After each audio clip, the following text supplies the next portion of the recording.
మంత్రి గారికి, గౌరవ మంత్రి గారికి, సభకి నేను సమర్పిస్తాను అధ్యక్ష. అసలు ఎన్ని కేసులు పెట్టారు అధ్యక్ష? అలాగే నేను చదివాను పేపర్లో ఒకసారి దొరికితే 5 లక్షలు ఫైన్ చాలా ఉన్నాయి. ఎన్ని బెల్ట్ షాపుల మీద కేసులు పెట్టారనేది మీ ప్రశ్న, అంతే కదా? రెండోసారి దొరికితే లైసెన్సే క్యాన్సిల్ చేస్తామన్నారు. అలా ఏమైనా క్యాన్సిల్ చేశారా? అవన్నీ కూడా చెప్పాల్సిందిగా కోరుతున్నాను అధ్యక్ష. ఎక్కడ ఉంది మద్య నిషేధం? చేశారా 5 ఏళ్ళలో? మీరు మాట్లాడి మీ నాయకుడి దగ్గర మద్య నిషేధం గురించి మీరు ఎప్పుడన్నా మీరు మాట్లాడారు మీ నాయకుడితో? అసలు మాట్లాడే అర్హత వీళ్ళకుందా? మద్యం మీద మాట్లాడే అర్హత మీకు లేదు, మీ ప్రభుత్వానికి లేదు.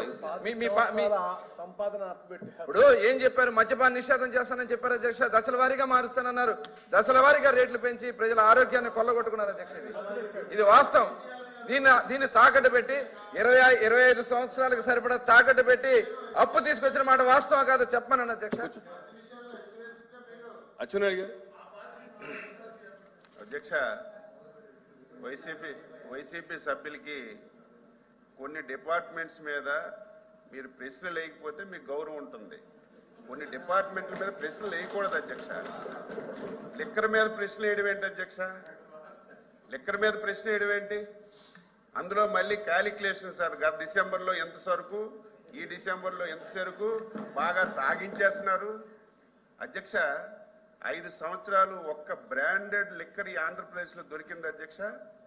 ఆంధ్రప్రదేశ్లో చాలా మంది అధ్యక్ష ఆ రోజు బూమ్ ప్రెసిడెంట్స్ మెడల్ అని చెప్పి మన టీ దుకాణంలో అధ్యక్ష, టీ దుకాణంలో టీ చేసి అధ్యక్ష, టీ దుకాణంలో టీ చేసి వెంటనే ఇస్తే తాగేసేటట్టుగా వీళ్ళు సొంత కంపెనీల్లో లిక్కర్ తయారు చేసి, నాసిరకం లిక్కర్ తయారు చేసి ప్రజల ప్రాణాలతో ఆడుకొని ఆ రోజు చాలా మంది ఇతర రాష్ట్రాల్లో బ్రాండెడ్ సరుకు అంతా తెచ్చుకొని వాటికి ట్యాక్స్ లేకుండా ఆ రోజు తాగారు.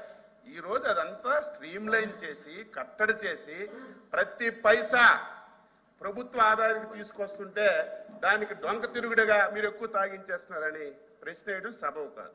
రెండవది బెల్ట్ షాపులు అధ్యక్ష, మీరు వినాలి. బెల్ట్ షాపుల గురించి మాట్లాడుతున్నారు.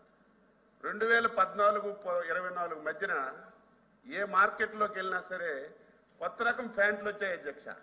నేను కూడా చూశాను. ఒక ప్యాంట్కి 15 పాకెట్లు ఉండే. నేను ఎక్కడ చూడలేదు. ఏంటి 15 పాకెట్లు ప్యాంటు దొరికిందంటే 15 బాటిల్స్ పాకెట్లో పెట్టుకొని ప్రతి ఇంటికి వెళ్ళి డోర్ డెలివరీ చేసి మద్యం తాగించిన వాళ్ళు ఈరోజు బెల్ట్ షాపుల గురించి మాట్లాడుతున్నారు.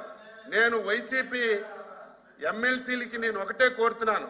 లిక్కర్ మీద, శాండ్ మీద, మైన్ మీద, భూముల మీద మీరు ఎన్ని క్వశ్చన్లు తగ్గించుకుంటే అంత గౌరవం పెరుగుతుంది తప్ప ఏదో అడ్డగోలుగా మాట్లాడి ప్రభుత్వాన్ని మీరు ఏదో ఇరకన పెట్టాలంటే అది మీరు అవివేకము. ప్రజలు నవ్వుకుంటున్నారు. వైసీపీ సభ్యులు లిక్కర్ మీద క్వశ్చన్ వేసినా, ఇసుక మీద క్వశ్చన్ వేసినా, మైన్స్ మీద క్వశ్చన్ వేసినా, ల్యాండ్స్ మీద క్వశ్చన్ వేసినా నవ్వుకుంటున్నారనే విషయం మీరు గుర్తుపెట్టుకోవాలి.